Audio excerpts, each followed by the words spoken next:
Welcome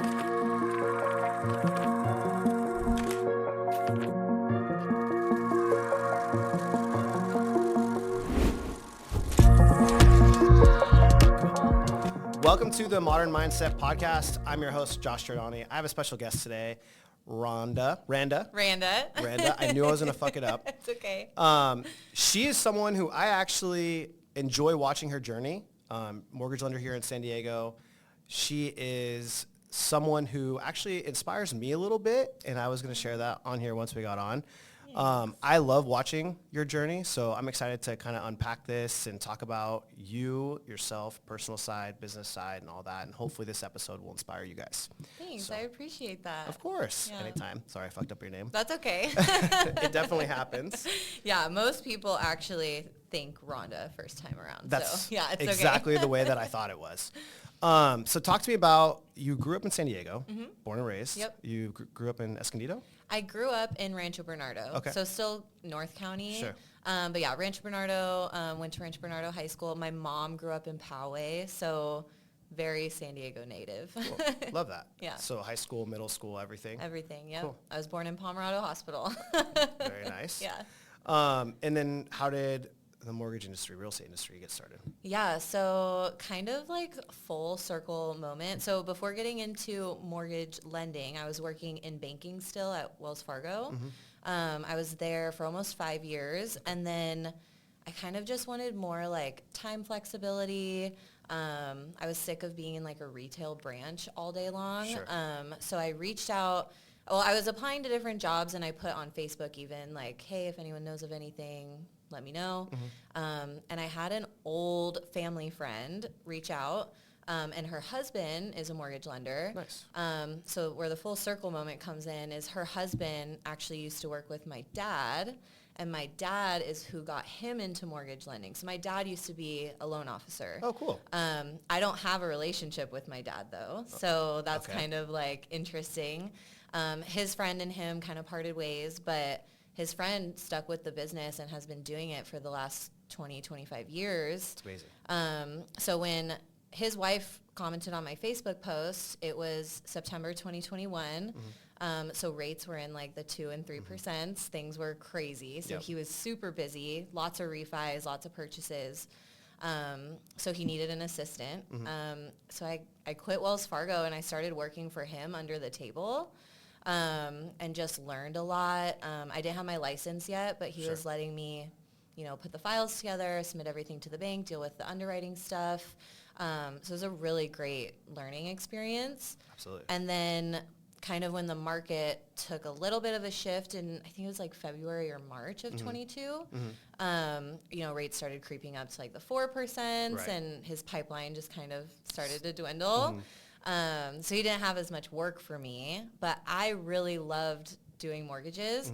I didn't know everything that real estate encapsulated, like building up your network and referrals and marketing and all that stuff, but I liked the mortgage side of things, and I knew that it was a people business, and I like people. So I was like, okay, I'm still going to do this. I'm going to look for a mortgage company that's maybe a little bit more sturdy. I got my license myself, and I started with the company that I'm with now in July of 2022. So, yeah, it's awesome. been great. Did you go to college? I did community college for a little bit. Okay. So I have my associate's degree, and then I was going to transfer into San Diego State in spring of 2020. So then COVID happened, and I just kind of took a pause on that. My major was going to be communications, so I didn't want to do communication classes online while paying state tuition fees. So I just paused, kept working at Wells Fargo, and then found myself doing real estate. So nice. That's awesome. Did you start Wells Fargo like fresh out of high school? Kind of. I was 18. I was like 18 going on 19. So maybe like a year out of high school. And you're 20? 25, almost 26. Nice. Yeah. That's awesome. I got into real estate when I was really young, so it's cool to see that. And I actually got in from my dad. Very funny story too. Yeah. Did your mom and dad divorce? Yeah, so they divorced when I was 7 or 8. My dad took a downhill turn and just was in drugs, in and out of prison, just kind of threw his life away, honestly. So yeah, raised by a single mom since I was 8. I have a younger sister too, so she's 20 right now. But yeah, so I grew up in Rancho Bernardo, but it's funny because when people think Rancho Bernardo, they think more money, retirement. That's kind of the community that it is. But I didn't grow up with a lot of money. So I had a single mom. She worked a minimum wage job. I grew up in a one-bedroom apartment with my mom and sister until I was 17, until my mom got remarried. So I didn't really have a strong example of like entrepreneurship or business or even like a healthy money mindset, really. So yeah. How did you learn it? How do you feel like you're learning it? Yeah, I feel like I'm still learning it, of course, honestly. we're always Yeah. learning. Yeah. But books, like some money mindset books, also podcasts help, being around people too. I feel like getting into real estate, it's like suddenly I'm engulfed in this community of entrepreneurs and investors and successful people that make good money in real estate has changed their life. Right. And so that has helped me a lot too. Do you think that this, maybe your childhood stuff has pushed you harder? Like watching your single, Absolutely. like your mom raising you and your sister in a one-bedroom place? Yeah, and I feel like it can, in situations like that, it can kind of go either way, where like you follow in that direction and kind of create that same life, or you're like, no, I want to be different. I want to do something different. And so, yeah, I feel like it's kind of pushed me. That's been my push, actually, to, like, I would be the first one to, like, really, like, build something for myself. So that's exciting. That's what keeps me going, I think. Did you ever feel like you were veering off a little bit on, the wrong direction at any point? Yeah, definitely. I mean, I was in a really bad toxic relationship for quite some time, kind of right before getting into the industry. And that could have really gone, like, I could have totally followed in my mom's footsteps and, like, gone with the bad guy and, but yeah, I think once that kind of started to, like, come to an end and explode, I realized that I want more.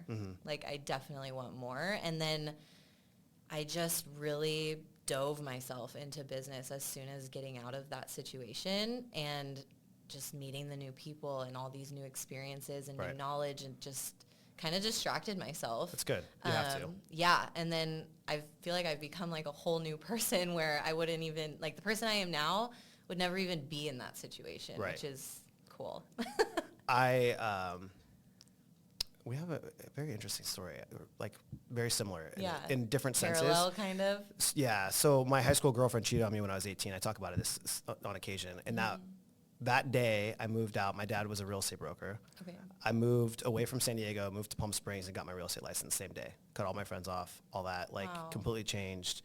Obviously, I went back and forth a little bit after that, but it was one of those very, very toxic relationships that you can either go one way or go the complete opposite direction in like a down path. And that one thing, and I bring that up because we all have different traumatic experiences. I think some people do. Some people maybe have like a perfect childhood. We all have some kind of trauma. It might be different trauma or surface level trauma, but we all have it. Yeah. Yeah. And I definitely had that growing up, but I didn't come from money. A single mom raised me as well. I don't have any sisters.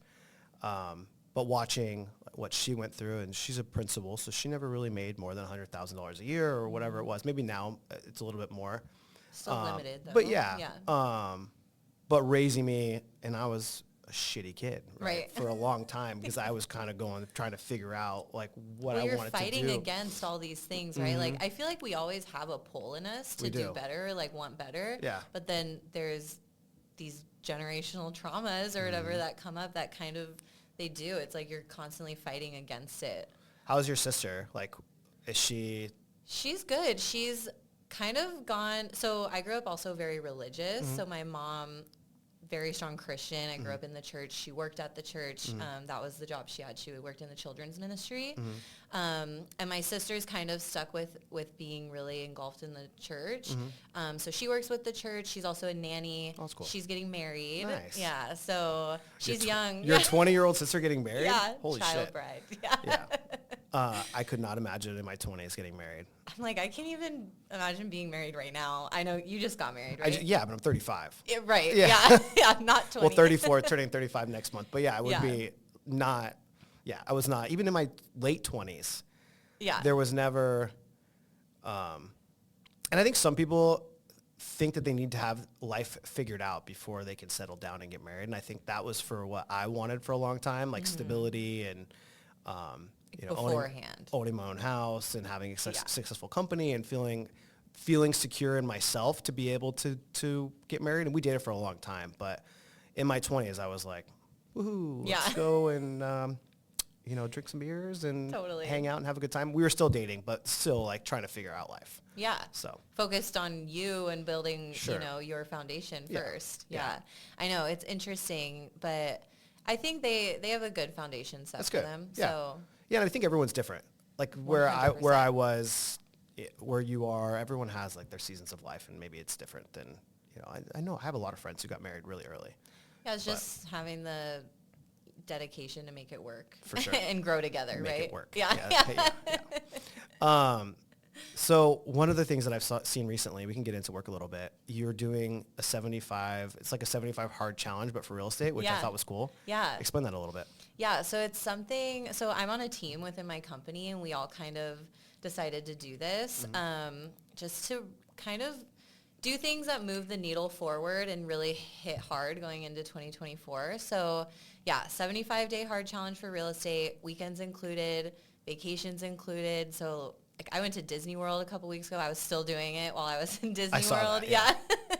It's basically, it's things that, in real estate or as a business builder, like you're kind of doing every day, but like I said, keeping that consistency in doing it. So it's like a certain number of reach outs, a certain number of phone calls, text messages, posting a video of yourself talking on social media once a day. So whether it's on story or a hard post, reading 10 pages of a book, listening to a podcast, journaling, just things like that, that, move business forward and keep the momentum going. How many calls and how many texts, how many reach outs? Yeah. So, I mean, I honestly end up doing way more than these, but it's 10 reach outs, 10 text messages, 5 phone calls. And that's every day. So just a basis. Even sometimes it's like we do these things, but then like a loan file comes up or meetings come up, and then it's like I don't get to it till the next day. So just really, trying to do it every single day. That's awesome. I love that. I used to follow, I'm sure mortgage lending side, the core coaching.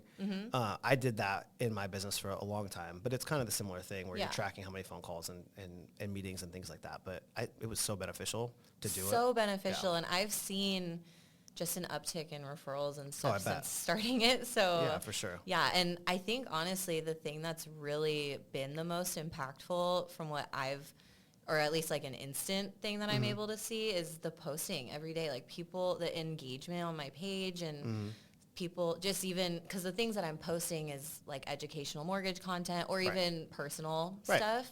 And so it's a good balance, I think, of letting people know me a little bit more, but then also adding value in 100%. Education. Yeah, and that's why I was saying in the beginning of the episode, when I'm following your journey, it's because I feel we've only met one time, but we've chatted like via DMs and all that stuff. But when you post content on social media, people forget that like when you're talking to the camera, you're talking to other people. Yeah. So like they can feel the same way. So like when I'm watching your journey, it's just cool to see. Because I do feel like you have like something in you, like a real hustler inside of you. You ask me for business all the time, which I do respect, although like it just never obviously has worked out because my rates are better with my hard money company specifically. Investment, like it's different. It's a totally different thing. And also too, I get private money from people who fund 100%. So I'm just in a unique scenario. Absolutely. With most people, you crush them. Yeah. But just because of my volume, it's different. But anyhow, it is inspiring because I think it's hard for people to actually ask for business. Yeah. But you also too, one of the things that I liked was you did initially just go straight in for the kill, and then afterwards, like I took it a step back, and I would like, to me, I'm such a relationship person that I would rather build a relationship first, and then if something happens to where we do business together, we do business together. But I respect the hustle. So yeah, I mean, I definitely want to always throw it out there. Like I want a business relationship, right? But I love relationships 100%. too. I'm a personable person. It's like, if we don't do business together, I still want to talk to you and be your friend. Of course. But yeah, I'm definitely straight up. I'm transparent, I think, in my, intentions. But I think that's good. Even like as a woman in the real estate industry, it can be hard when you're trying to get business from other men in the industry or whatever. They can take that as like, oh, or like if I I come at it from like a let's hang out, let's get coffee to a man in the industry, it can come off different, right? So yes, I do kind of want to be more straight up, like I'm wanting business. Right. No, and I respect it. It's a hard thing to watch. Brianna. Brianna and I have been friends for a long time. We were partners when we were in title insurance. I love her. And I love what she's doing with the women in real estate. Me too. And I think it's hard being a woman in this industry and going after men business. You don't want them to take it the wrong way. Yeah. Well, especially on the finance side, like just the financial industry in general is so male dominated. But I feel like I've really learned a lot from, the company I work for, we're 100% women-owned business. Right, so our CEO is a woman. I go to her with a lot of stuff. So she's been able to teach me a lot. She's also been from the beginning. Like, if anyone makes you feel uncomfortable, if you ever get into this situation, please tell me. Right. Because she's dealt with it too her whole career. Yeah, so. you don't want to deal with any of that bullshit. Yeah. Like, it's not fun. Yeah.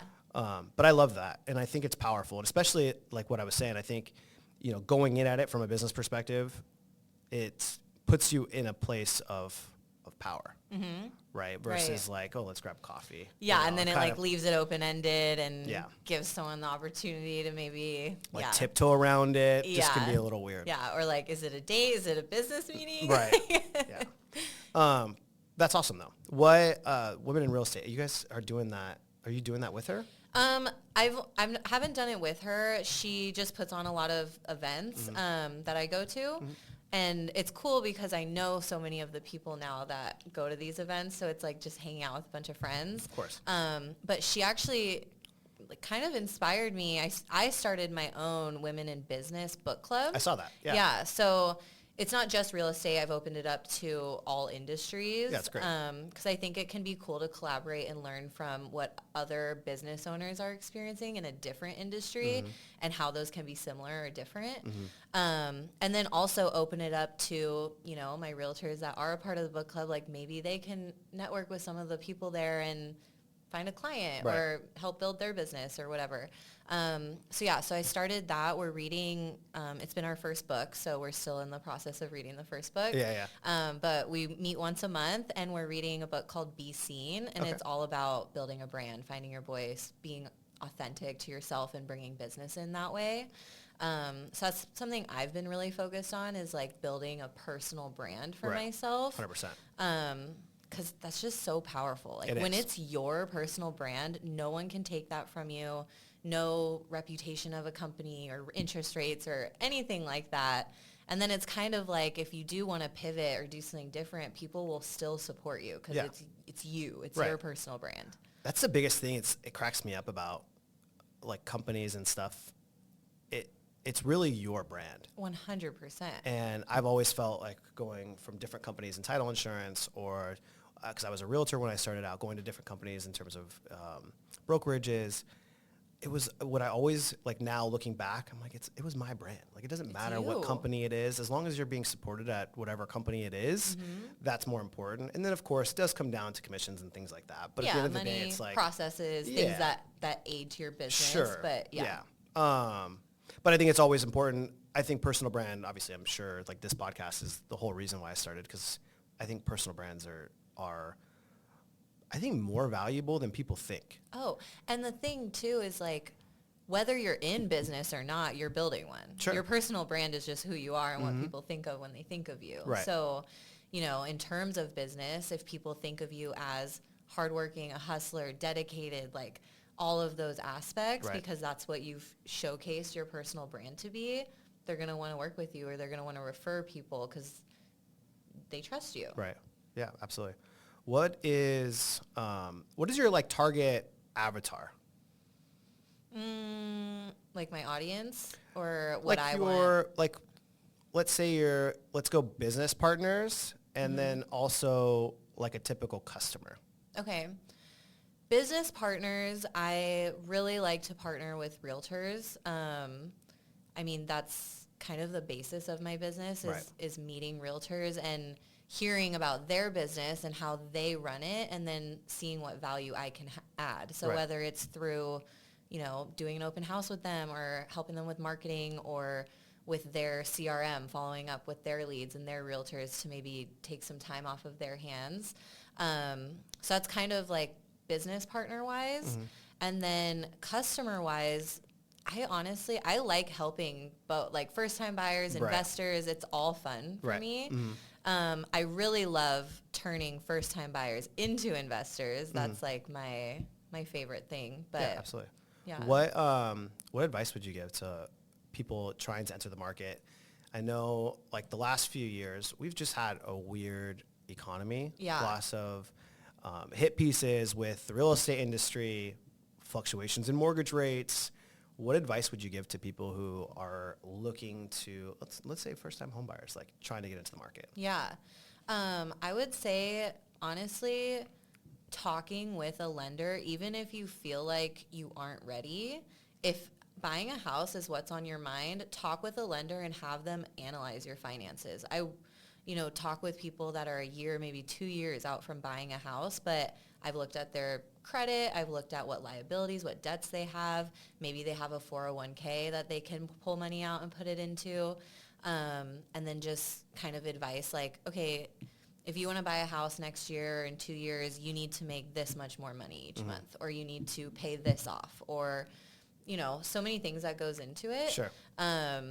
So yeah, I feel like talking with someone in the financial world earlier on is kind of key, because then you really see what your situation looks like on paper. Like big picture. Yeah, because also some people think they have more money than they do, or they think they have less money than they do. And once they talk to me, they're like, oh, it's actually way more attainable than I thought. Right. So I would just say, meeting with someone in the industry and seeing what it looks like specifically to you. It's interesting. A lot of friends that I talk to that haven't bought a house yet, and I'm in my 30s, and they're in their 30s, but like are still scared to take the next step on buying. And they'll reach out and they'll text me about interest rate or about their credit score, and I'm like, dude, you're fine. Like you have a 700 FICO score. Absolutely. But a lot of people are limited. Like they don't know what they don't know. Right. But they're scared to reach out. Well, and also it's like in terms of credit or things like that, some people think, oh, I have, $10,000 in credit card debt. But that only translates over to maybe $100 minimum payment. Sure, Like it doesn't really affect your debt to income stuff that much. Right. So yeah, like you said, they don't know what they don't know. And then even I feel like just educating around, like your house can really be thought of as like a savings, right? Like instead of putting $30,000 into a savings account and just having it sit there, and maybe you put a couple $100s into it each month, it's like instead of renting, maybe your mortgage payment will go up a little bit from your rent, but instead of putting that couple $100s into savings each month, you're putting it into your house. Right. And instead of putting that $30,000 into a savings account, you're putting it into your house. Yeah. So it's like it appreciates quicker. And, honestly, what I tell everyone is like, and what I've heard you say too in your other podcasts and stuff is, really getting your foot in the door and getting that first property or second property is the hardest. And then from there, it kind of just rolls out. Yeah, it's really the first one. Yeah. Like the first house, I think, is the toughest. When I first bought my house, like, I'll be vulnerable. My credit score was in the toilet. Like I had missed payments from credit cards from like years before. I just was not good with my finances in my early 20s. And I mean, most people aren't. Right. And you're still trying to figure it out, and like you don't know what credit cards are and like how to use them properly. And, Yeah. If you don't have the money, you really shouldn't be putting a lot of money on your credit cards, because realistically, How are you going to pay it back? how are you going to pay it back? Yeah. So all those things that I didn't know. So when I first was buying my house, it took me a year of going through a credit repair company, and I paid them. It was $100 a month. They'd send these letters out to all the bureaus to get either my credit cards removed or my late payments removed, so my score bumped up. And all I needed was like I think a 620 at the time. This is 5 years ago-ish. But But it's not, like, once I did that and I went through it and I was like, holy shit, wait, this is what I'm supposed to be doing. And it educated me on how to use credit cards to my advantage. Yeah, versus, and leverage the debt. Exactly, versus using them to fuck up my credit. Yeah, totally. And I think it's also just like just an education piece around that. It's like they don't teach us credit or buying a house or anything like that in school, which is crazy. Like those are all the things that we need to get ahead in life, you know. But taxes, yeah. But I think that is kind of the power of like social media and why I try to put out so much content, because we don't learn these things. And unless you're taking initiative to reach out to people or go to a credit repair service and pay the money or whatever, it's like you need to be educated about it. Yeah. It's hard because I think you have these false narratives too with a lot of people who do post, like gurus who post on social media. There's a few on TikTok who, like, I come across their stuff and I'm just like, dude, you're so negative. Yeah. Like, you're just putting out these hit pieces about how bad the real estate market is, and it's not informative. It's like clickbait. It is. Yeah. Yeah, and they have these followers, all these little trolls that are like, oh yeah, the market's going to tank, like we're going to fall apart. We need to create bunkers in our house so we can, stash our guns and like a zombie apocalypse is going to happen. Sell out the toilet paper again. And it's crazy. Yeah. And it kills me to watch some of this stuff. And there is a lot of like people who are responsible in putting out content that put out maybe some misinformation too, but it's, as long as you dig into it a little further and understand it or ask the questions, I mean, I think that's important. It was funny. I was watching one of the guys that I was talking about. The reason why I brought that up, he posted this thing about a house, literally my house in Palm Springs. There's a house right behind it that sold for like 1.3 or 1.4 million right before I bought mine. And it just went back on the market, and it's a short sale at like 700,000. Wow. But if you look at the chain of title, there's all this like weird stuff where he was like selling it back to himself. Right. And it just was very, like, I think there was fraud related to it, where he took investors' money and then resold it to himself, and then took another investor's money and then resold it to himself again, and then now he's going through foreclosure. Yeah. The house realistically is probably worth $1 million. It's just because of how he handled it. But this guy who started posting, like this real estate guru, posted the house, was talking about how you can't go on Airbnb with this property, that the market in Palm Springs is crashing, and all this stuff. And I'm just watching it and I'm like cringe the whole time. But of course, you have all these comments of like either these people like siding with him or someone like me who responded back and was like, dude, my house is on Airbnb and it's rented out. Yeah. So I don't know what you're talking about. And my house just appraised at 1.3 or 1.4 million. So it's, those types of people drive me absolutely crazy. Absolutely. And I mean, really, no matter what time it is, no matter what market it is, there will always be a group of people out there that are saying it's bad to buy. Right. And yeah, it's just looking, I think, at your personal situation and if the numbers make sense to you. Absolutely. You know? Yeah. I mean, those people are getting clicks. Right. The negative shit sells, right? The controversial stuff is what gets views, what gets comments, what gets shares. Unfortunately, that's like the social media shock world. Value. Yeah. And it's people feed into that more than, I think, because it validates their, like, usually the people that are siding with this and stuff probably don't own real estate or probably don't have a very vast portfolio. And so I think it's just validating probably their own fears and what's stopping them from making moves. Absolutely. What do you, I'm sure you follow like Dave Ramsey's methodology in terms of debt and real estate and all those things. Do you think that people need to wait to put 20% down on a house? No. For their first house? No, absolutely not. Especially because, I mean, people think like private mortgage insurance or PMI is like the devil, like the worst thing. You want to avoid it at all costs. But really it could only be, maybe $80 a month more on your payment. And it sometimes comes off so much quicker than you think it would through refinance, or if your house really like appreciated really fast and then you refinance, your loan to value ratio goes down. It's like that comes off right away. And then, honestly, I think just getting in sooner rather than later is the key. Right. I watched this video where they were doing the math on putting 20% down versus 3.5% down, and the difference of what the monthly payment was going to be and the lifetime how long it would take them to save the difference of 20% down. Mm-hmm. It's pretty crazy. Yeah.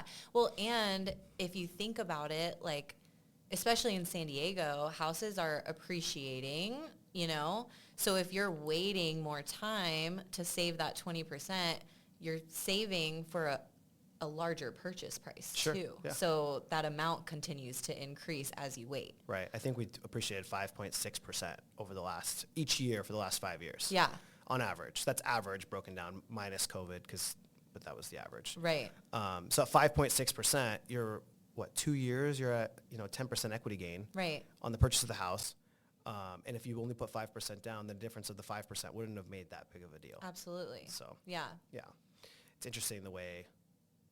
I agree. I think his advice is good for the majority of Americans that don't understand how to leverage credit, debt, right, and their money. Mm-hmm. And for people who are just barely getting by, who maybe didn't use credit cards the right way, yeah, that need to get out of debt. Yeah, totally. And then also it's like figuring out how to. Sometimes people use debt wrong or credit wrong, but sometimes they also don't have credit, right? Sure. So it's also building that. Mm-hmm. If we're talking about first-time buyers, I always say like the best way to kind of fix or enhance your credit score is to find someone you trust, like a parent or a friend, and be added as an authorized user to their card. That's, if it's a parent, maybe that card has been open for 20 years. Now you inherit some of that credit history. Right, totally. So even just leveraging little things like that. The first credit card that I opened was it was a Best Buy card. Oh my gosh. Yeah, and it was as simple as you can possibly get. I went and just bought a flat screen TV. Unfortunately, like 20% off for the credit card? Sure, sign me up. But it's funny because that was the one credit card that I signed up for was the one that I had late payments on, and it was stupid because I'm 18. My dad convinced me to get my first credit card because I didn't know what credit was. You're still learning about how to use it, but that was the one that fucked my credit score up. Yeah, I know. I was lucky with working at Wells Fargo so young that I got to learn a lot about credit and how to use it, and so. I signed up with a credit card with them, and I just used it for gas. That's like kind of what the bankers in my branch was telling me to do. Just use it for gas or like travel, and then pay it off in full each month, your last statement balance. Yeah. I, because I was in credit card debt in my early teens, early 20s, now I have like this weird thing where I go on my bank account every week and I pay off my credit cards. Yeah, it's like trauma. It is. Yeah. It's trauma. PTSD. But I put everything on my credit cards now because the power, like I didn't have until 2 years ago. I didn't have any cards that had points. And I'm like, holy shit! Like, wait, I can make money on getting gas? Yeah, I booked our after my wedding in October. We did a week stay at the hotel that we always stay at. Points, all on points. Yep. I put all of my, like for my flips and all that stuff, I put all the material and everything on points. Like I have over 1 million points in my thing. And it's like, you can use that. There's so many ways to leverage that because you can go and there's certain websites where you can get 10x points from transferring points to other places. Yeah. So learning how to do that, I was like, whoa, why didn't I do this like a long game time changer, ago? Yeah. I'm like, free vacations? What? Yeah, free honeymoon? Yeah. It wasn't honeymoon. We're going to Italy. Oh, cool. Yeah. Yeah. We're going to try to go to Italy. We stayed for a week after, which was fun, but it was, we saw a lot of people that stayed with us. And we were ready for like a little bit more separation than we hoped for. So we're going to try to do 2 weeks in Italy, somewhere between like April and May, I think, something like that. So, nice. Yeah, do you do a vision board? Is it on your vision board? No. I don't do a vision board. I haven't done one of those in a really long time, but it's always... We used to do those like classes. Actually, Randa and I used to do those way back in the day. She just did one. I saw that. Yeah. I think it would be fun to do one again. I always visualize everything. Anyways. All the time. But it's probably important to have it hanging up. Like I think for most people, maybe starting out in their journey, or in the middle, or they're trying to really get over a hump to the next level. Yeah. Overcoming those limiting beliefs and. The one thing that helped me this year was definitely books. I read a fucking lot this year. Yeah, you did. 42. Yeah, and do you do a mix of reading and Audible, or is it all Audible? So 42 was just with listening, but I did read some books outside of that. Nice. I think it is important still to read, just listen, because it's sometimes hard to retain the information. When you're listening? Do you find that? Yeah, I find that, and then even like physically reading a book just helps with my focus and attention span, like so much. Yeah, Because I'm a like slightly ADHD where I'm just have a million thoughts going through my head. So it forces me to just like zone in, and it's helped in other aspects. Yeah, I agree, and that's but it's hard. But you can, I mean, I do a mix of Audible and physical reading because you can just consume more information through Audible. There's no possible way that I would get through 42 books if I was to physically read. I feel like I read at a snail's pace. Yeah. I'm like going through and then like going back and rereading it. I'm like, shit. But then I see other people who like highlight it and put the, like sticky notes, and I'm like, oh, that's powerful. But then it would take me 1 year to go through one book. Right. Yeah, totally. Do you have like a favorite book of the year that you listen to? Ooh, someone just asked me this, and or one that you thought was like most valuable? Yeah. So I'll pull up. I actually just texted them. So a few. Your Next 5 Moves was good. Millionaire Success Habits was really good. Choose Your Enemies Wisely, which is a new one that I just finished. $100 million Lead. And then something that because social media has been a massive priority in brand building, Hook Point and Expert Secrets was a good one too. Oh. Expert Secrets was, I forget, Russell Brunson. His was eye-opening. We were talking about looking at different businesses and different entrepreneurs from different lenses and just hearing how they think. Sometimes listening to books that aren't related to real estate or not just like a motivational type thing, but like actually building a business and listening to different perspectives was very interesting. Yeah. So his book was kind of eye-opening in that sense of how he built what he built, how he monetized it, and it just was it was good. It was short. Yeah. Were there like action items in there that you could implement into your business? Not really. So he invented ClickFunnels. Okay. And so, but just the way all businesses are very similar. Totally. Get customers, have good customer service, have a good sales process, have a good process in general. So that is why I like listening to other business entrepreneurs talk about their businesses, because they're things that we can all take from that and implement in our own style, in our own way with our businesses that we have. Yeah. So that's what I liked about his. It did open my mind a little bit to what the Power brand does. There's been a few people who I've interviewed on this podcast that have big brands, and they just started monetizing what their brand is and their offers, and it's just crazy to be around people who are like leveling up in that way. I'll share it. The last person that we had in here, he it's funny. Sometimes the podcasts are better after we stop recording. Yeah. Because we're a little bit more open to sharing finances, and it motivates me to hear other people's story and what they're doing in their own way. In 24 hours, he did $480,000. Wow. With monetizing his program. Wow. And that's amazing. He had to shut it down. Really? Yeah. So it was just too much? It was too much. Yeah, it was overwhelming because he didn't have the processes and the systems and everything to handle that amount of volume. But when you're talking about building a brand and doing anything with a brand, that shit is powerful. Yeah. It's funny. There's a saying that's like, it doesn't take long to build a successful business, but it takes long to become the person to build a successful business. Yeah. And I think that is something so like, there's so much more that goes into it than just like suddenly having a lot of business. It's like you do have to have sturdy processes in place to make sure you can sustain the amount of business that you want. Sure. Yeah. Are you finding that now with doing your challenge? Yeah, I am. Like, which, I mean, honestly, it's kind of a blessing that this year has been a little bit slower because because it's gotten me to really nail in those processes so that now when business is starting to come in consistent, like we have that in place versus if it all came at once when I first got into the industry, it would probably be too overwhelming for me. Sure. So yeah, I think with the 75 hard, it's like I'm seeing more come through and I'm like, okay, yeah, like let's nail in these processes. Right. Yeah.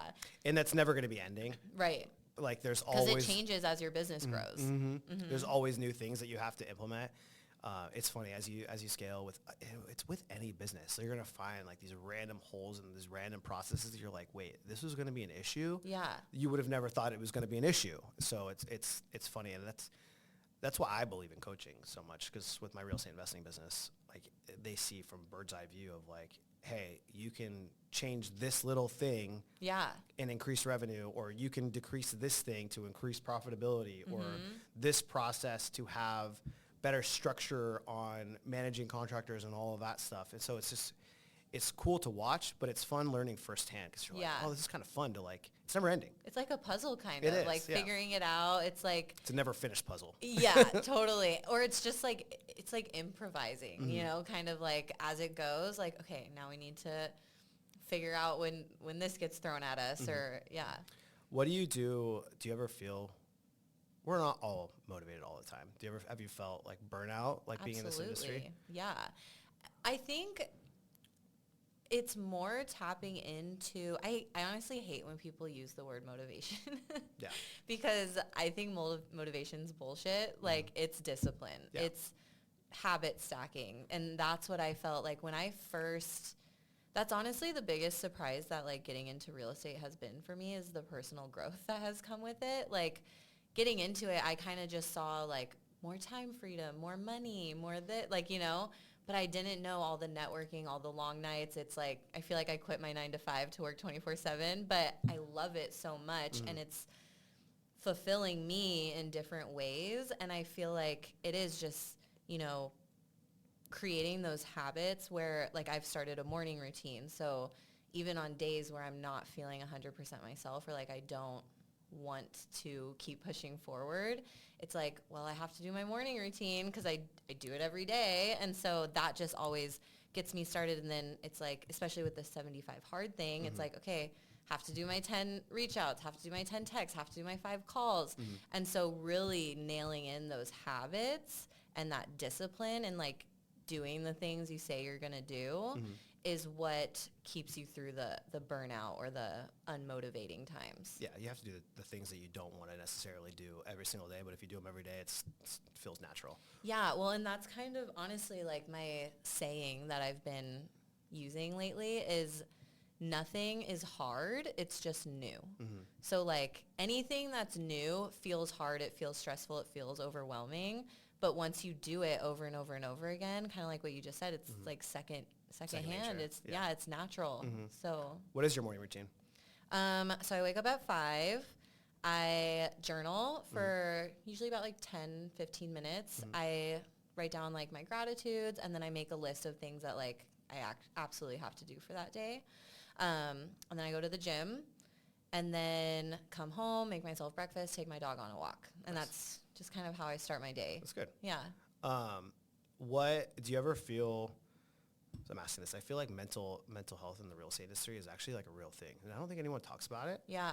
But and I know for most industries, I'm sure a lot of people deal with it. But for ours specifically, we're dealing with people all the time, and sometimes when, you know, let's say you lost a deal to someone else or whatever, it can feel like you did something wrong, right? And that you're blaming yourself.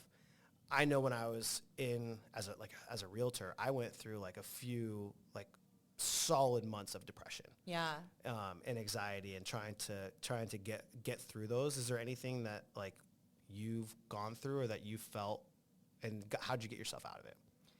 Yeah, I feel like, I mean, it's a roller coaster, right? It's like you get a deal and you feel super happy, and then maybe you lose it, and then you feel super depressed, like you said. And I feel like the first 6 months of me having my license and kind of navigating that, it was a little rough to keep going, but I think it's just having that mindset of like, okay, the next one, or like the next person I talk to could be, you know, a business partner that changed my life, or my next client that I help could be my next 5 referrals. Like you just never know. But I feel like, yeah, it's really easy to think that it's your fault, or like there's something you could have done different to keep someone working with you. But I've just really like, because I would find myself getting so worked up and so stressed, almost to the point where I would be like, do I want to do this? Like, this is a lot, you know? But then it's like taking a step back and thinking big picture, and then also just ingraining that thought of whatever is meant for you won't miss you. And that translates to everything. It can translate to dating, to friends, to deals. Like, if a deal is meant to happen and you know that you're putting your work in and you're doing your due diligence and it doesn't work out, then it wasn't meant to be. Yeah. And the next one will. Or maybe also I've had clients where I thought that I lost them. Like, okay, good example. I was working with this client from back in May of this year, you know, pre-approved her, was working with her for a few months. She finally found a place in August, put an offer in. The inspection came back good. Like, we thought we were good. We were in escrow. We were good to go. And then she kind of just got cold feet. She was like, I don't know if maintenance on the house, even though the inspection came back good, and she just backed out, right? And that was really discouraging. And I was like, dang, like, I've been working with her for so long. Like, we were in and now we're not. And then she just took a break from searching for homes after like falling out of escrow. And now we're in escrow again. That's so awesome. it's like you can feel really, I feel like that keeps me going. Like, okay, I lost it right now, but nothing is forever. So it's like they could come back. For sure. And I think it's the power of your surroundings too. One of the things that always like helps me is I, have those few people who I know that I can call who will get me out of like a little rut. Yes. Even if it's, because most of the time it's always small shit. Right? It's not big shit that like matters really at the end of the day. Like losing a client or like it sucks, and sure, maybe like a financial hit, but we also didn't get paid yet from it. So you can't count your chickens before they hatch.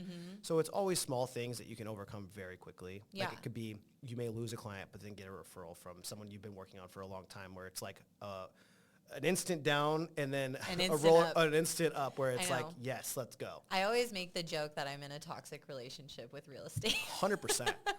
Because it is, and it's also, for sure, surrounding yourself with people. I know for me, because I meet with new people every week, every month, and so when I meet with someone for the first time and I hear negative thoughts or negative things coming out of their mouth about the market or business or whatever, I kind of make a mental note in my head, like, I don't know if I want to work with that person. You know, it's like I want to surround myself with people that are excited and forward thinking and not toxically positive, like definitely be realistic, but I think just that hope, right? And in real estate, it's like things can change so quick. Like you might not have deals for 6 months and then suddenly you have 4 and you're out of your credit card debt, or, it's just like, you just never know. It can just change so quick. That's why I think with real estate, you have to be as consistent as you possibly can, regardless of having deals in your pipeline or not, because you need to fill that pipeline for a long time. And with the market now, yes, it's shifted. Yes, it's more challenging, but you're a product of what you did for the last 2 years. Yeah. So if you took it easy for the last 2 years and you took your foot off the gas, if you weren't doing open houses, if you were trying to just get by with the business that you were doing half-ass, you're a product of that environment now. Yeah, that's why you don't see deals now, because you weren't working it. Or even, like, sometimes I think a lot of people get a deal and they do take their foot off the gas a little bit, and it's like, no, floor it. Like, you need to find your next deal, especially because, like you said, we're a product over the last 2 years, and even, people that I talked to 6 months ago are the people I'm in escrow with now. So it's like the people that I'm now working with right now are probably going to be 6 months from now. Or for sure. It's not immediate in real estate. It's that relationship building. It's also on the lending side, like fixing their finances before they're ready. So it's playing the long game. It is.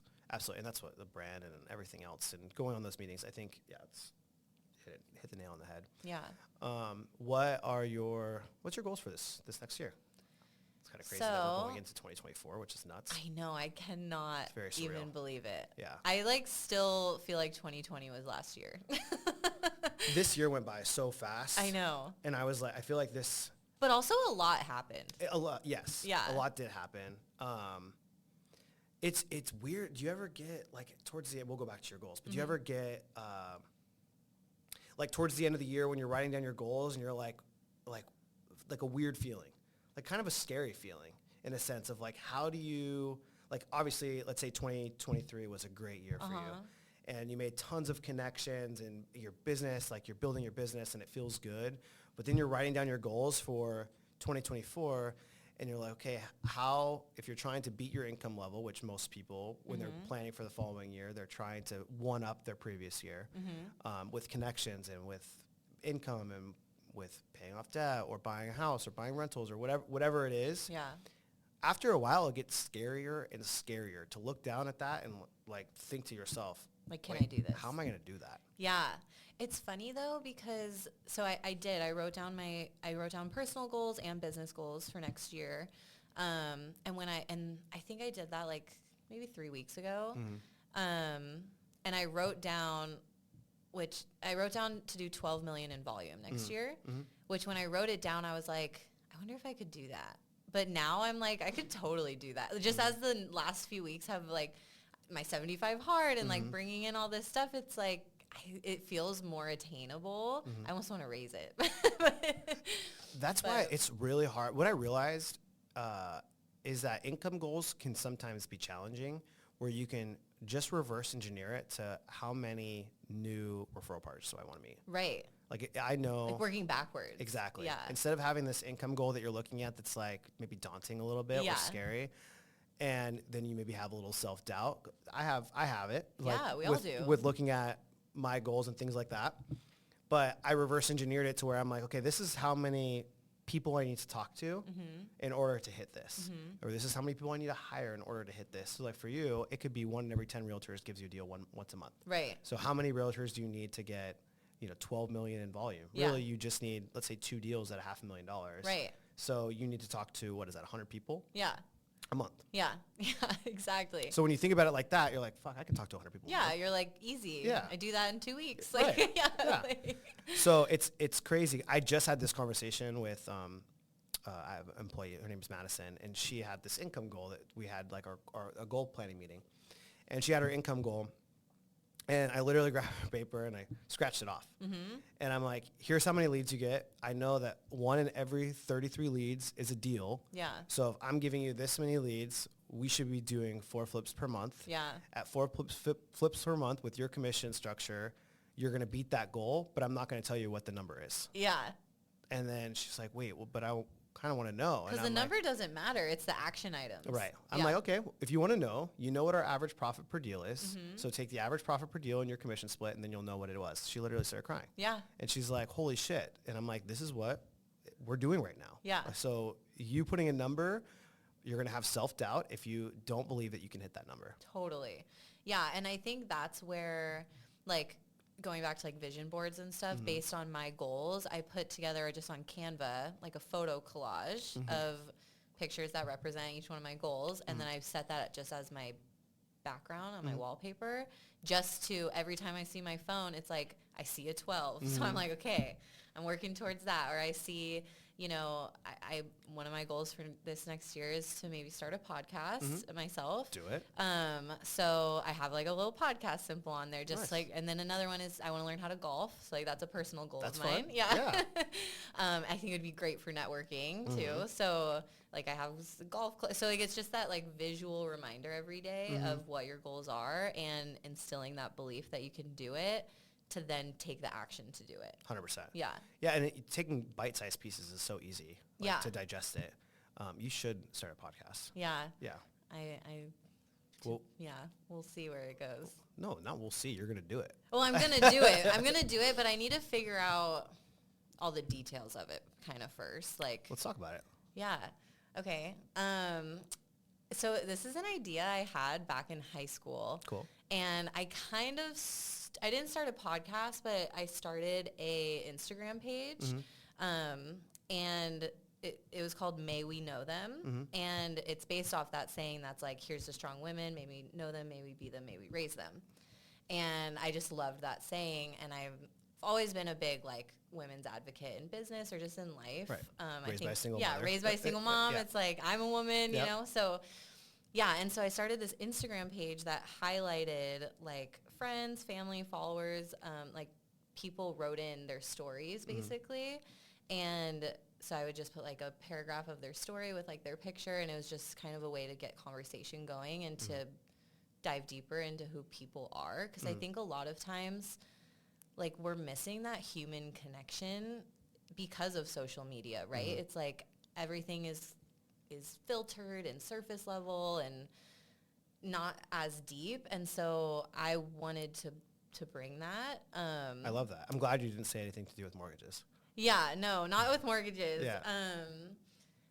Yeah, so that's kind of what I'm leaning towards, is maybe doing that in a podcast form. And that was the vision that I had kind of in high school, is like, maybe, because podcasts weren't a huge thing back then, but I was like, maybe this could be a YouTube or whatever. Right. Like, and then, so I wasn't as consistent with that Instagram page. It fizzled out. And then when I started this Women in Business book club, it like kind of reminded me of that vision that I had again. Reinvigorated you. Yeah, and because I got this big group of women together that are all wanting to like collaborate and learn from each other and share successes or even failures. Whatever, yeah, I don't like to use the word failure, but no, it's, yeah, literally. Yeah. So yeah, that just kind of re-inspired me. And then I kind of like looked back and I was like, wow, over this past year, I've built such a vast network, like focusing on mortgages and business, but that can totally be utilized for podcasts and brand building and even giving them the spotlight to kind of like what you're doing, like get to know them and build their own brand. Yeah. I mean, I'm telling you, like, the podcast, doing this has been so inspiring, especially to meet other people and get to know. You were talking about golfing.